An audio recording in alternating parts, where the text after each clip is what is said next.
Hello students, welcome to Srinidhi academy. ఈ వీడియోలో మనం ఇంటర్మీడియట్ సెకండ్ ఇయర్ ఫిజిక్స్ నుంచి మనం the most important 4 marks question discuss చేయబోతున్నాం, which is state and explain Biot Savart's law అనమాట. So moving charges and magnetism చాప్టర్లో నుంచి ఇంపార్టెంట్ 4 మార్క్స్ క్వశ్చన్ స్టూడెంట్స్. ఇంకా మీకు మిగతా ఇంపార్టెంట్ క్వశ్చన్స్ కూడా కావాలంటే సబ్స్క్రైబ్ టు ద ఛానల్. మనం బ్లూ ప్రింట్ చూసుకుంటే క్వశ్చన్ పేపర్లో సెక్షన్ 2లో 15th క్వశ్చన్ అనేది మనకి moving charges and magnetism chapter నుంచి వస్తుంది అనమాట. సో ఈ క్వశ్చన్ మేబీ 15th క్వశ్చన్ లాగా వచ్చే ఛాన్స్ ఉంది. So state and explain Biot Savart's లా, దాని యొక్క స్టేట్మెంట్ రాయాలి, దాన్ని ఎక్స్ప్లెయిన్ చేయాలి. సో బయోట్-సావర్ట్ లా అనేది ఒక ఈక్వేషన్ అనమాట.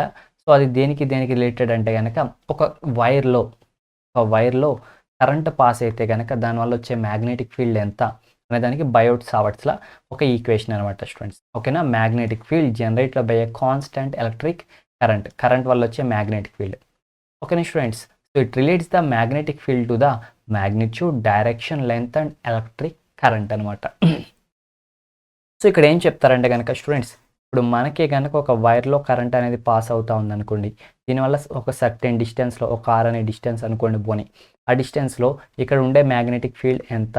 సో ఇక్కడ వచ్చే మ్యాగ్నెటిక్ ఫీల్డ్ దేని మీద డిపెండ్ అవుతుంది అంటే, ఒకటి దీంట్లో ఫ్లో అయ్యే కరెంట్ మీద, ఐకి డైరెక్ట్లీ ప్రొపోర్షనల్గా ఉంటుంది. అండ్ మనం ఇక్కడ సమ్ లెంత్ ఆఫ్ ఎలిమెంట్ తీసుకుంటాం, అంటే కండక్టర్ యొక్క లెంత్ తీసుకుంటాం, ఆ లెంత్ మీద డిపెండ్ అవుతుంది. అండ్ ఇక్కడ ఒక యాంగిల్ ఉంటుంది, ఆ యాంగిల్ మీద కూడా, సైన్ ఆఫ్ దట్ యాంగిల్ మీద కూడా డిపెండ్ అవుతుంది. అండ్ అలాగే ఈ డిస్టెన్స్ ఉంది కదా, ఈ డిస్టెన్స్కి ఇన్వర్స్లీ ప్రొపోర్షనల్ అనమాట, డైరెక్ట్లీ ప్రొపోర్షనల్ కాదు, ఇన్వర్స్లీ ప్రొపోర్షనల్ స్టూడెంట్స్. అది బయోట్స్-లా అనమాట. దాన్ని ఇప్పుడు మనం డిరైవ్ చేద్దాం, ప్రాబ్లం లేదు. అయితే మనకి స్టేట్మెంట్ వచ్చేసరికి మనం ఇలా రాస్తామన్నమాట స్టూడెంట్స్. ఓకేనా? The Biot Savart is used to determine the strength of a magnetic field at any point due to current carrying conductor. So Biot Savart's law vector ఫామ్లో ఈ ఈక్వేషన్ అయితే ఇది అనమాట స్టూడెంట్, ఎక్స్ప్రెషన్ వచ్చేసి. ఓకేనా? And so the magnetic conduction due to A current carrying conductor is directly proportional to the current flowing in the conductor, length of the conductor and inversely proportional to the square of the distance అనమాట students. ఓకేనా? So అది statement. దాని గురించి explanation మనం చూస్తే కనుక, suppose మనకు ఒక వైర్ ఉందనుకోండి, ఏదో ఒక షేప్లో ఉన్న వైర్ ఉంది ఇలాగా. సో ఒక డిఎల్ అనే లెంత్ తీసుకుందాం, ఈ వైర్ మొత్తంలో డిఎల్ అనే లెంత్ తీసుకుందాం. అండ్ ఈ వైర్ మొత్తంలో మనకి ఐ అనే కరెంట్ ఫ్లో అవుతుంది. ఇక్కడ కూడా ఐ అనే కరెంటే ఫ్లో అవుతుంది. Okay students? అండ్ దూరంగా ఒక పాయింట్ తీసుకుందాం, ఆ పాయింట్కి ఒక లైన్ డ్రా చేద్దాం. ఆ డిస్టెన్స్ వచ్చేసి మనకి ఆర్ అనుకోండి. సపోజ్ ఆర్ అనే డిస్టెన్స్లో ఉన్న పాయింట్, మీకు ఆ కలర్ కొంచెం కనిపించట్లేదు కదా స్టూడెంట్స్. ఆర్ అనే డిస్టెన్స్లో ఉంది, మేబీ పి అనే పాయింట్ ఆర్ అనే డిస్టెన్స్లో ఉంది అనుకోండి.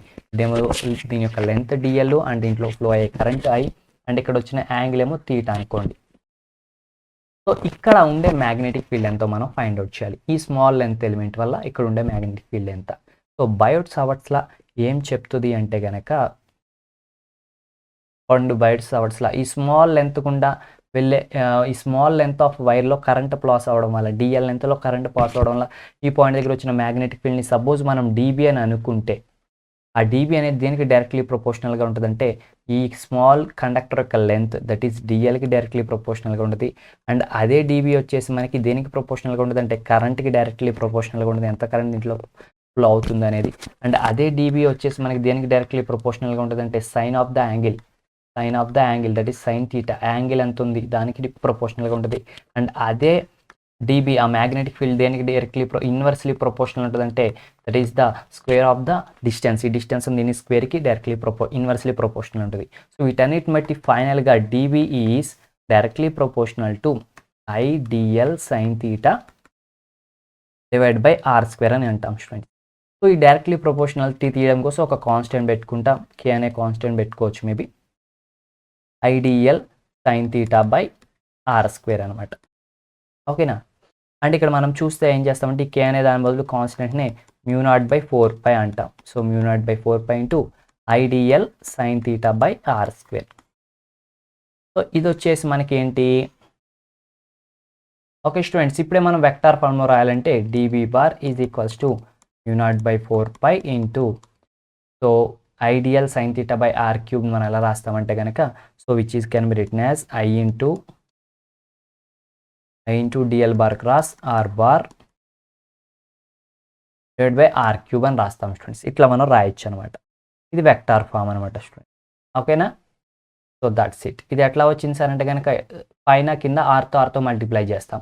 చేస్తే కింద ఆర్ ఏమో ఆర్ క్యూబ్ అయితే పైన ఆర్ ఏమో డిఎల్ క్రాస్ ఆర్ బార్ వచ్చేసి మనకి D L bar cross R bar అయిపోద్ది స్టూడెంట్. ఇది బయోట్ సావర్ట్స్లో అనమాట. ఇది మనం ప్రూవ్ చేస్తాం కదా స్టూడెంట్స్. That's it. సో అట్లా ఈ క్వశ్చన్ మనం అటెంప్ట్ చేయాలి. సో నెక్స్ట్ ఇంపార్టెంట్ క్వశ్చన్ కావాలంటే డిస్క్రిప్షన్లో లింక్ ఉంది, వెళ్ళి చూసేయండి students. Thanks for the watching. Don't forget to subscribe, like, share and comment below. Bye bye students.